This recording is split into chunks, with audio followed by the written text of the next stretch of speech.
රජය යෝජනා කරන්නේ පරණ වැඩසටහනක් තිබුණා. එහි ජලාශ ඉදි කළා. ඒ ජලාශ වලින් හම්බන්තොට ජලය ගෙනියන්න. ඒක නීතියට විරුද්ධයි. අපිට නීතිය කඩ කරලා තමයි හදන්න පුළුවන්. 88 නීතිය ක්‍රියාත්මක කරනවා නම් මේක හදන්න බැරි වෙනවා. ඒ නිසා අපි ඒකට විරුද්ධ වුණා. ඉපාර විවිධ යෝජනා ඉදිරිපත් කළා තිබුණා. එක පැත්තකින් තියෙන ප්‍රශ්නේ ගින්ගඟේ නිල්වලා ගඟේ තියෙන ජල ගැල්ම. ඒ නිසා විශේෂයෙන්ම සිංහරාජයේ අඩවියෙන් පිට ඇති කරන ජලාශ ගැනත් තව යෝජනා කැල්ලා තිබුණා බිංගකින් ජලය ගේන එක. ඒ යෝජනා ගැන සාකච්ඡා කරද්දී අපි එක කොන්දේසියක් දාලා තිබුණා. එන යෝජනාවක් පරිසර වාර්තාව ගන්න ඕනේ. බිංගයක් නම් ඇත්ත වශයෙන්ම ඒ බිංගේ සුරක්ෂිතභාවය ගැන වාර්තාවක් වුමනයි. කෙසේ හෝ මේ කරන කිසිම යෝජනාවක් සිංහරාජ වනාන්තරයට හානියක් වෙන්න බෑ කියලා. මොකද මේක පැරණි වනාන්තරයක්. ඒ වගේම රට මැද තියෙන්නේ මම හිතන්නේ මේ ප්‍රදේශ ගණනාවක් හොටන් ප්ලේන්ස් හොටන් තැන්නේ ඉඳන් මේ වෙනකන් සිරිපාදරිය මාර්ගයෙන් අපිට රටේ කාබන් සින්ක්ස් ඇති කරන්න තියෙනවා. ඒ නිසා මේවා කඩාකප්පල් කරන්න ගියොත් මේ සිංහරාජ වනේ ගස් කපන්න ගියොත් විශාල හානියක් ඇති වෙනවා. සමහරු කියනවා මෙතන අක්කර 5ක් කපලා තව තැනකින් අක්කර 5ක් ගම්මු කියලා. නෑ මෙතන තියෙන අවුරුදු 50ක 100ක 150ක ඒ මේ ගස් කොළන් වලින් ඇත්ත වශයෙන්ම කාබන් ඉද ගැනීමටත් කාබන් සිංකයක් කරන හැටි ක්‍රියා කරන එක මේ අලුතෙන් ඇති කරන අක්කර 10කින් 20කින් කරන්න බෑ. ඒක අපි සියලු දෙනාම දන්නවා. ඉතින් ඒක බොළඳ කතා. දැන් තියෙන්නේ අපිට විශේෂයෙන්ම පැරිස් ගිවිසුමානුව යනවා නම් අපිට මෙහෙම වනාන්තර කපන්න බෑ. අපිට තියෙන්නේ වනාන්තර වැඩි කරන්න. මේවා ගස් කපන කියන්නේ එක විශාල පාඩුවක්. මෙහෙම වනයක් ලේසියෙන් හම්බ වෙන්නේ නැහැ. Tropical rain forest. ප්‍රශ්න තියෙනවා නම් ඉදිරිපත් කරන්න හැකියාව.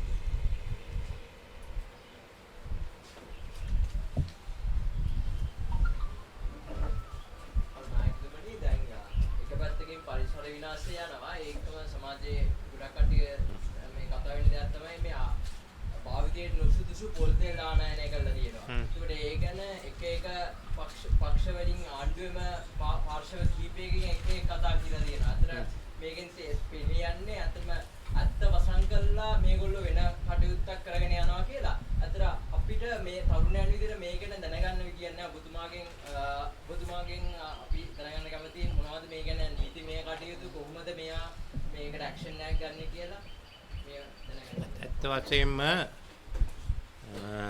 මේ ගැන කවුරුවත් සම්පූර්ණ කරුණු දන්නේ නැහැ. ආණ්ඩුවයටවත් කියලා නැහැ. ඒක ඉල්ලනවා. මම හිතන්නේ පාර්ලිමේන්තුව ඇතුලෙන් පිටින් උයි දෙකම අපි දැනගන්න කැමතියි. අපිට ප්‍රධාන කාර්යයක් තියෙනවා. කාරණා දෙකක් තියෙනවා. එකක් පොල් වගාව. පොල් කර්මාන්තයේ දියුණු කිරීම. අනික විශේෂයෙන්ම පාරිභෝගිකයන්ට සාධාරණ මිලකට පොල් ලබා දීම. ඉතින් මෙතනදී දෙකම සිදු වෙන්න ඕනේ. දැන් පොල් විශේෂයෙන්ම මේ අවස්ථාවේදී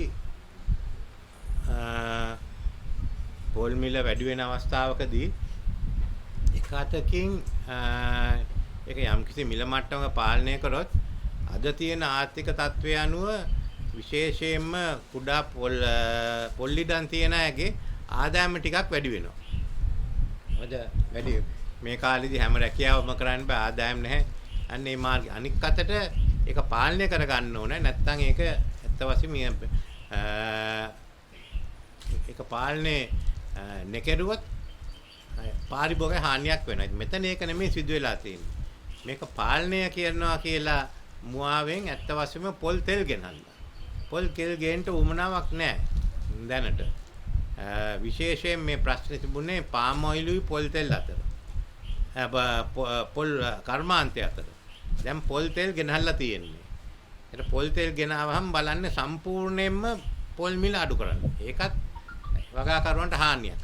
අනික මේ පොල් තෙල් ගෙනලා තියෙන පොල් තෙල් ගැන ලෝකෙට කියලා ගෙනාවේ නැහැ. මේක ප්‍රමිතිය ගැන විශාල ප්‍රශ්නයක් තියෙනවා. ඉතින් විස තෙල් දෙන එක ගැන ඇති වෙලා තියෙනවා. ආණ්ඩුව සමහර විට සීනි ගේන අයට උදව් කරනවා, සමහර විට පාම් ඔයිල් ගේන අයට උදව් කරනවා, සමහර විට පොල් තෙල් ගේන එක නෙමෙයි එක ප්‍රතිපත්තියක් තියලා කියන්න මෙන්න මේ අවස්ථාවේදී මෙහෙමයි අපි ක්‍රියා කරන්නේ. අපිට සිදුනවා සමහර විට ආනයන කරන අපි කියනවා මෙන්න මෙහෙම මේ නිෂ්පාදනය අපි ඉස්සෙල්ලා ආරක්ෂා කළා. හිඟයක් තියනවා නම් අපි ගන්න පියවර විකල්ප කුමක්ද කියලා. ඒක මෙහෙ කළා නැහැ. ඉතින් මේ ගැන විශාල ප්‍රශ්නයක් තියෙනවා. කවුද කරේ මොකද්ද කරේ? මොකද මීට ඉස්සෙල්ලා සීනි මේ වෑගෙනවා. දැන් පොල් තෙල් ගෙනල්ලා තියෙනවා. අන්න ඒකයි වෙලා තියෙන ප්‍රශ්නේ. අනික මේ පොල් තෙල් ගේන්න ඒ තැන් වලින් සාමාන්‍ය වශයෙන් මිලදී අරගෙන නැවක දාලා ගේන්න ඉස්සෙල්ලා කෙටි කාලයකින් පොල් තෙල් මෙහාට. අන්න ඒකයි ලොකුම ප්‍රශ්නේ. එහෙනම් පොල් තෙල් ගෙනාවන එතන ඕඩර් එකක් දාන්න ඕනේ. ඇනියුම් කරන්න ඕනේ. එහෙත් තියනවා නම් හිඟයක් ඒකෙන් පස්සේ එකතු කරගෙන නැවේ දාලා එවන්න ඕනේ. ඉතින් ඒ කාලේ යන්න ඉස්සෙල්ලා කොහොමද පොල් තෙල් ආවේ ලංකාවට? මුදේ හැදුවද?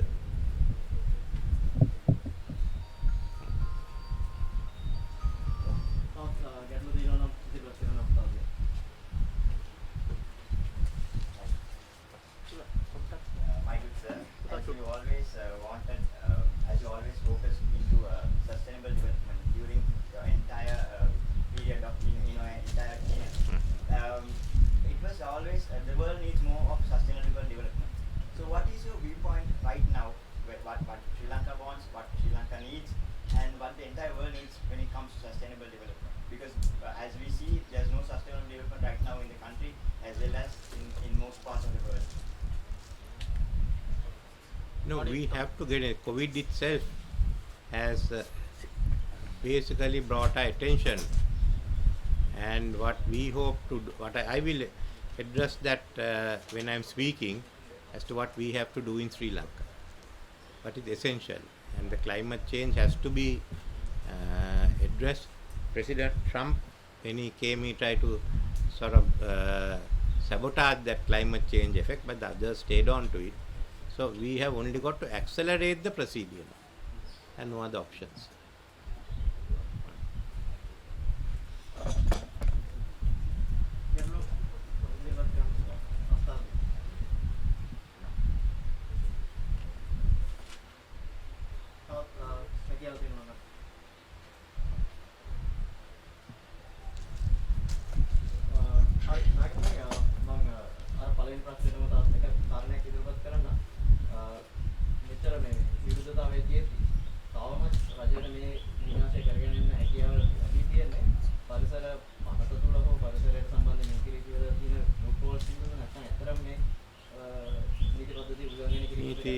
නීතිය අනුව සිංහරාජයේ කොලයක්වත් කඩන්න බෑ. මේ අනික් අවස්ථාවක් කරනවා වගේ නීතියෙන් පිට ක්‍රියා කරන්න හදන්නේ. මේ තව එක උදාහරණයක් ආණ්ඩුව නීතිය ආධිපත්‍ය ගරු කරන්නේත් නැහැ. නීතියෙන් පිට ක්‍රියා කරන්න හදන්නේ කියලා. ඒ නිසා තමයි අපි විශේෂයෙන්ම ඒ ගැන අවධානය යොමු කළා. ඒ පිළිබඳ මම හිතන්නේ දැන්ටත් ව්‍යාපාර ආරම්භ වෙලා තියෙනවා. ඊට වඩා විශාල උද්ඝෝෂණයක් රට ඇතුලේ ගෙනියන්න තියෙනවා මේක නවත්තන්න. ඒක මොම මේ නීතිය කඩන එකයි. ඒගොල්ලෝ පොඩි නීතියක් කැඩුවොත් කූඩුවට දානවා. මේකයි වෙන්නේ. එහෙම මොකද්ද වෙන්නේ? 4 දෙනෙක් මොටර් බයිසිකලේ දාගෙන යන එකත් නීතිය කඩන එකක් නේ. ඒගොල්ලෝ 4 දෙනෙක් මොටර් සයිකලේ දාගෙන ගිහින් මොකද්ද වෙන්නේ එතකොට? හා? පොලිසිය නවත්තනවා. ඊළඟට සාවිධාන. ටික වෙලාවක් කූඩුවෙත් දානවා. ඉතින් මේක බලන්නකෝ. මේ 4 දෙනෙක් දාගෙන යන එක නෙමෙයිනේ. කවුරුත් තාම පොලිසිය ගෙනින් තියෙනවද? සාවිධාන තියෙනවා. ඒගොල්ලේ නීතිය කියවන්න. So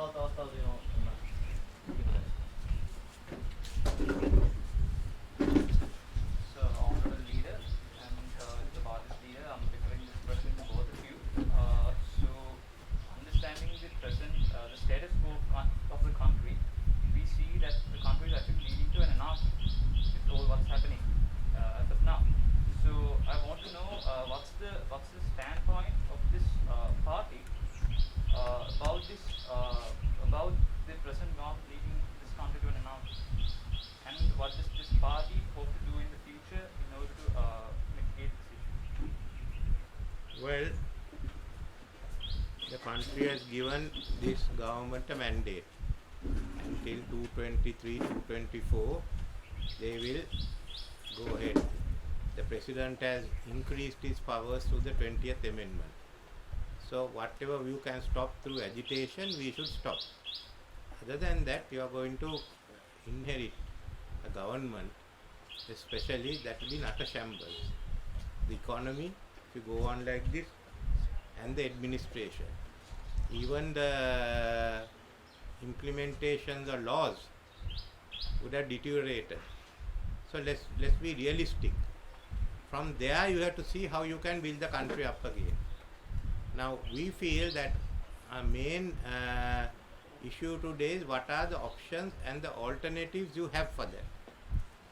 UNP is preparing it, that's why we are not being too active on, we have highlighted these issues, but otherwise we haven't, because we feel that the country must have alternatives, alternative policies. It applies to you all, because you all are in your 20s, 30s. You have at least another 40, 50 years to bet. So what's the type of country you want? That you have to decide. When we came to power in 77, President Jawal, we all decided we didn't want what went on. You couldn't eat rice for 2 days. You could only get 2 tires for your car. If you had a motor bicycle, 1 tire. You couldn't even get any clothes because 2 years the government gave for the year. So there could have been no shirts and denims like this. So what it was a different proposition, but we changed it. And now they've gone and tried to even try to amend the fundamentals of a free economy. And in this time we are going to suffer. That we have to go through, whether we like it or not, that's the consequence. How do we take it out? Yes, we do have some of the things we have been thinking, I'll mention today because relevant to the thing, but others also we are looking at how you bring the economy around fast, especially, and then what about the growth? One is getting out of the hole you're in, but that is not enough. Once you get out of the hole, are you going to run fast or not? Those are the issues that we are faced with. So we want to do both of those, and that's what we are working out and put to you all what those policies are going to be. We have to modernize. We have to go ahead. Okay, now they have tried. We brought the country to a certain level by 290. Economy was functioning. It was open. You had freedom. Now you tried, they opposed it, they came up with their own solutions. So now you are seeing the solutions. And decide where you want to go from it. You have to change the constitution, you have to change the electoral systems. So all that is discussed in the coming 2-3 years. We do have many ideas how the law should be enforced and have everything ready. UNP is the only party which can take over a government in a crisis and run ahead.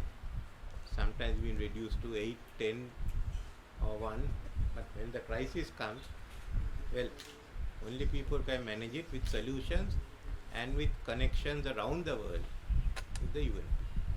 So I think it's a good question, and we have to talk this over the next, well, the situation will also keep developing, so we can't tell you what exactly it will be 1 year hence, but we keep those options open.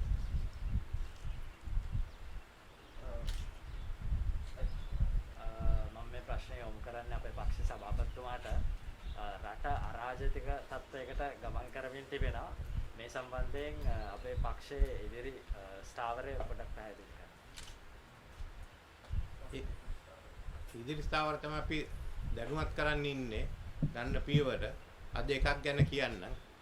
ඊළඟට ආර්ථිකය ගැන නීතිය සාමය කොහොමද රට නීතිය ඇති කරන්නේ? අද පරිපාලනය නැති වෙලා මේ හැම අංශයක් ගැනම අපි මම හිතන්නේ මේ අවුරුදු දෙකේදී අපිට කතා කරගන්න පුළුවන්.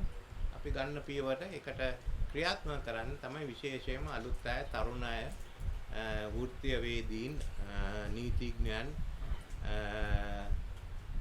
අපේ ග්‍රාමීය ප්‍රදේශවල වැදගත් පුද්ගලයන්, ගුරුවරු වාගේ එහෙම උගත් කණ්ඩායම් අපි එකතු කරගෙන ගමනේ යන්න බලන්න. එයාගේ පක්ෂයක් හැටියට මේක සකස් කරා. හරි ආයතන වල උතුමාගේ පැහැදිලිකෙන් මෙහෙම කරාට උතුමාට හැකියාව ලැබෙනවා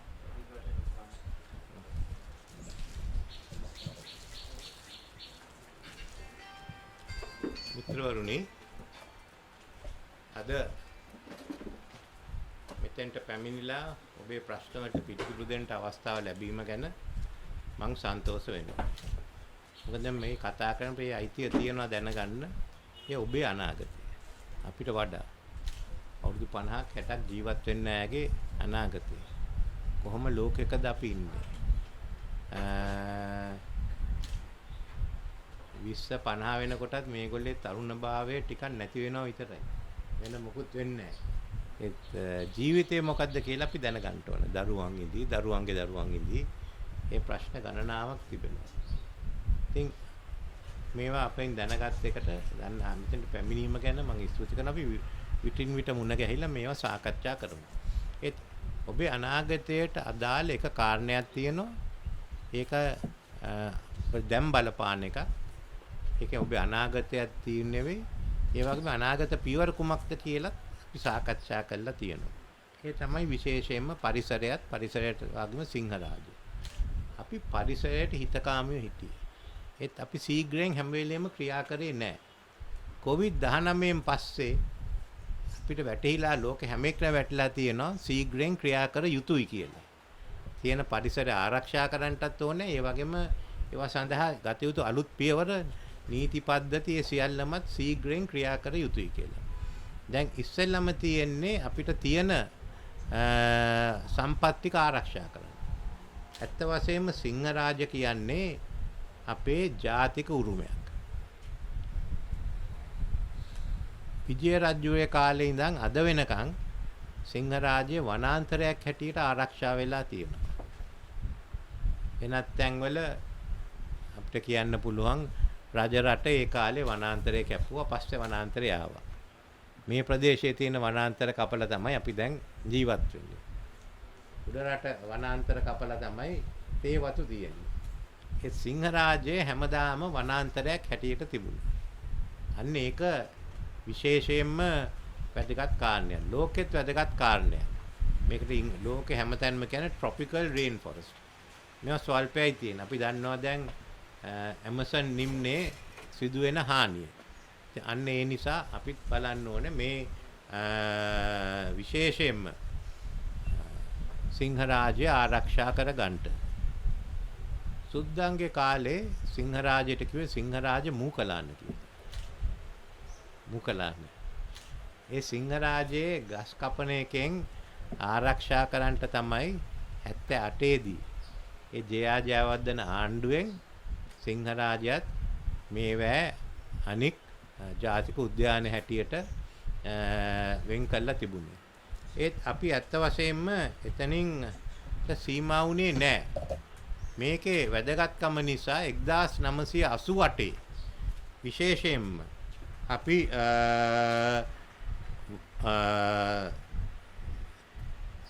ජාතික උරුම වන භූමි පනත සම්මත කළා. ඒක සිංහරාජය වෙනුවෙන්. ඒ අනුව ගස් කපන්නත් බෑ, කොළ කඩන්නත් බෑ. බිමට වැටුනොත් කොළේ එකතු කරගෙන යන්න පුළුවන්. වෙන මේකක් කරන්න බැරි වෙලා තියෙන්නේ. කොළේ ඒ නිසා විශේෂයෙන්ම සිංහරාජ ආරක්ෂා කරන්නට ඒ පියවර ගත්තා. දැන් සිංහරාජය වනසන්ට යනවා. ඒ නිසා අපේ පරිසරවේදීන් මේකට එකතු වෙලා තියෙනවා. ජනතාව පක්ෂ ભેදයෙන්, ಜಾති ભેදයෙන්, ආගම් ભેදයෙන් තොරව කියන්නේ සිංහරාජය ආරක්ෂා කරන්න කියලා. පක්ෂයක් හැටියට අපිත් එතෙන්ට ඇවිල්ලා තියෙන්නේ පළවෙනිවම මේ නීතිය සම්මත කරගත්තේ ජයාජයවද මහතුමාගේ ආණ්ඩුව යටතේ. එහෙනම් අපේ යුතුයකමක් තියෙනවා මේකට පුළුවන් සහයෝගය දෙන්න. ඇයි මං මෙතෙන්ට එන්නේ? 1988 පනත සම්මත කරපු කැබිනට් මණ්ඩලයෙන් ජීවිතය අද ජීවිතයන් අතර ඉන්න එක පුද්ගලයෙක් මම. මම හිතන්නේ අපේ දාරත්න මහතුමා තව එක්කෙනෙක්.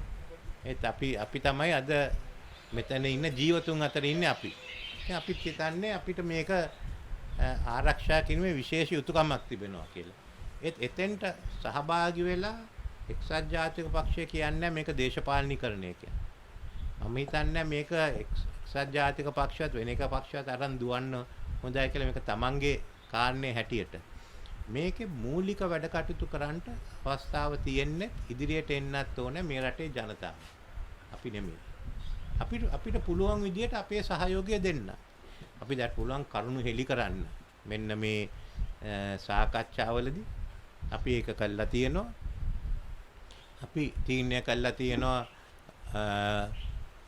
නඩු දාන්න, උසාවියට යන්න.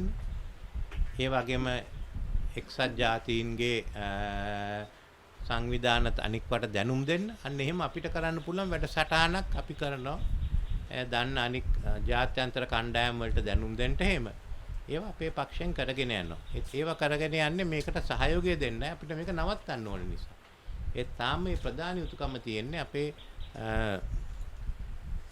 තියෙන පරිසරවේදීන් එයා ඒක දේශපාලනෙන් තොරව ගෙනියන එකත් හොඳයි කියලා තමයි මම විශේෂයෙන්ම සඳහන් කරන්න කැමතියි. ඉතින් එච්චර පමණ නෙමෙයි. අපි දැන් මට ආව ප්‍රශ්නයක් විශේෂයෙන්ම මේ අවස්ථාවේ අපි මේකෙන් සාර්ථක වුණාම ඊළඟ පියවර කුමක්ද රට දියුණු කරන්න ශීඝ්‍ර පියවර ගන්න තියෙන. ගොඩ වැටුනේ ආර්ථිකයේ ඉදිරියට ගොඩ ගන්නත් තියෙන කඩා වැටුනේ ආර්ථිකයේ ගොඩ ගන්න ඊට පස්සේ වේගයෙන් ඉදිරියට යන්න. දැන් ඒ කරන අවස්ථාවවලදී අපි කොහොම ආර්ථිකයක්ද හදන්නේ?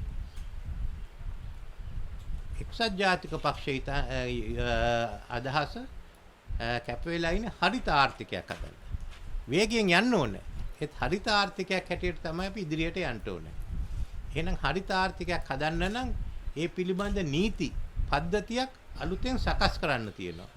අන්න ඒ පද්ධතිය දිහා තමයි මම හිතන්නේ රටේ අවධානය අද යොමු වෙන්න තියෙන්නේ. ඉතින් විශේෂයෙන්ම වන නීති ගැන අපේ ආඥා පනත පැරණි එකක් හොඳයි. දැනට වැඩ කටයුතු සිදු වෙලා තියෙනවා. පළවෙනි එක අලුත් වන නීතියක් අපි ඉදිරිපත් වන ආරක්ෂා නීතියක්. ඒකට හොඳ උදාහරණයක් තමයි ස්විට්සර්ලන්තයේ වනාන්තර නීතිය පාර්ලිමේන්තුවෙන් 1991 සම්මත කරා අංක 4 දරන පනතෙන් ඇත්ත වශයෙන්ම සකස් කරායින් පස්සේ ක්‍රියා කරායින් පස්සේ ස්විට්සර්ලන්තයේ වනාන්තර ප්‍රමාණය අක්කර ප්‍රමාණය හෙක්ටයාර් ප්‍රමාණය වැඩි වෙලා තියෙනවා.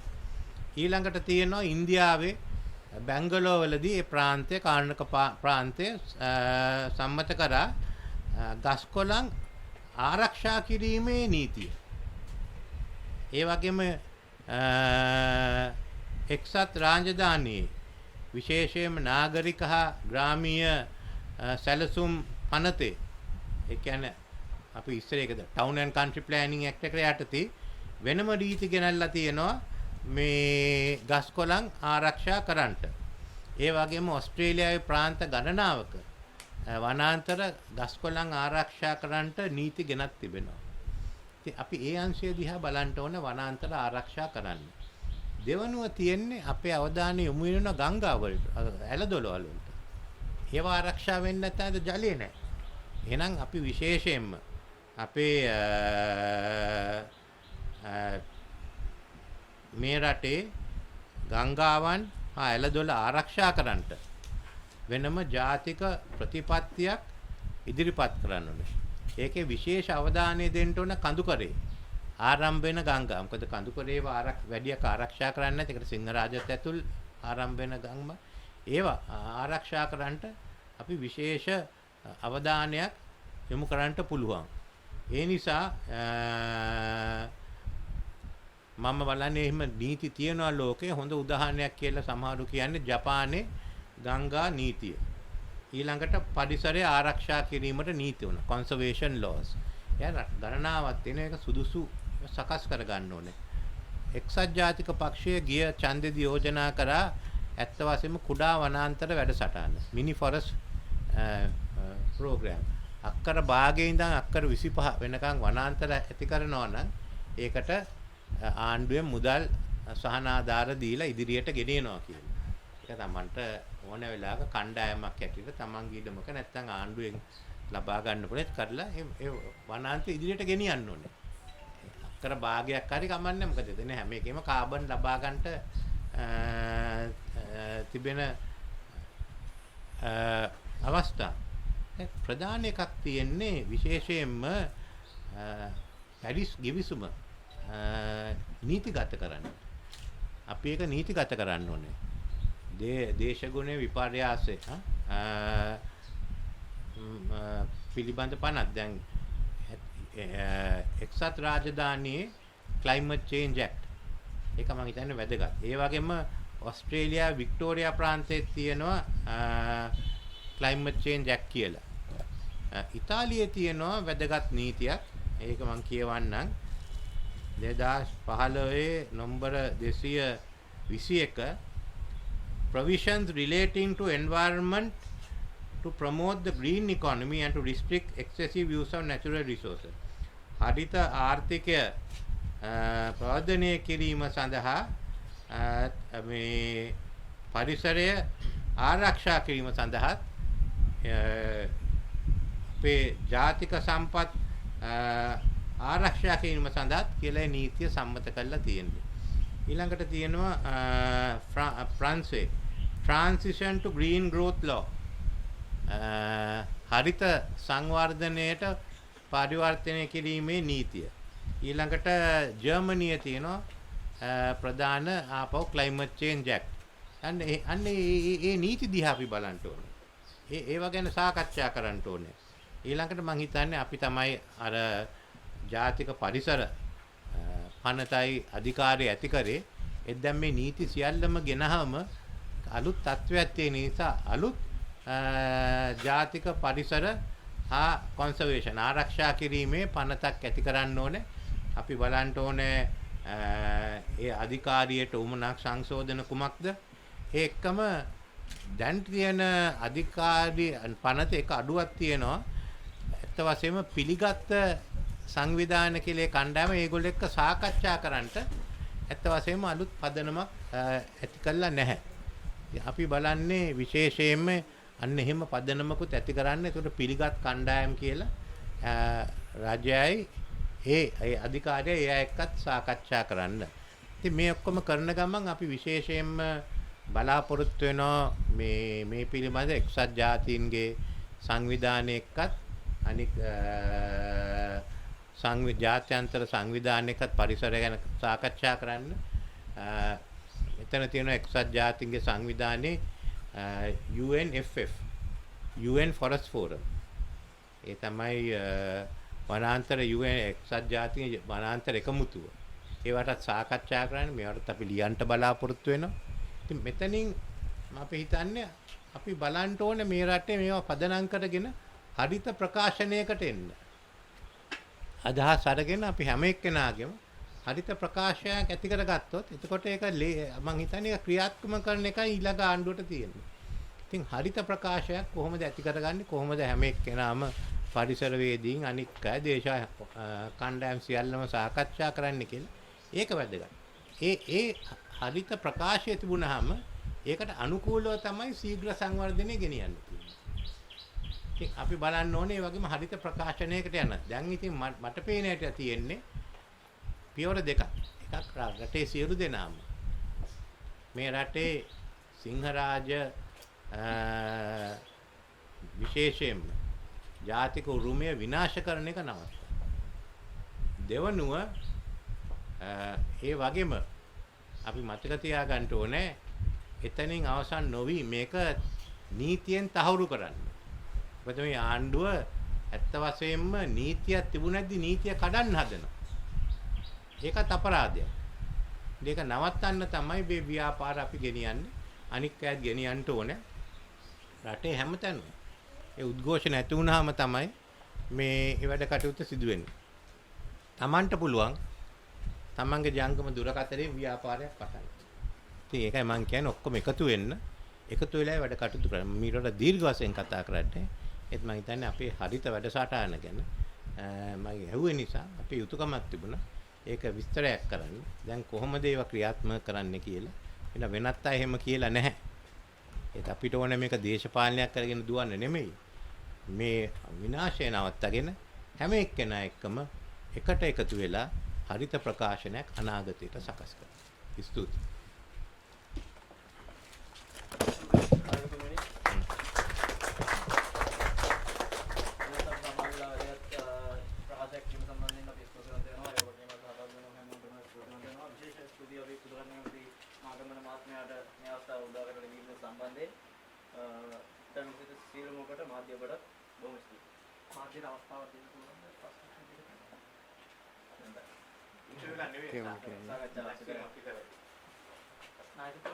පාස්කු ප්‍රහාරය සිදුව වසුදේ ඒ සම්බන්ධව දක්වන්න පුළුවන්ද? මෙතන තියෙන්නේ සිංහරාජ. ඔබට ඕනේ හැම වෙලේම සිංහරාජ හරවලා වෙන එකක් අදින්න.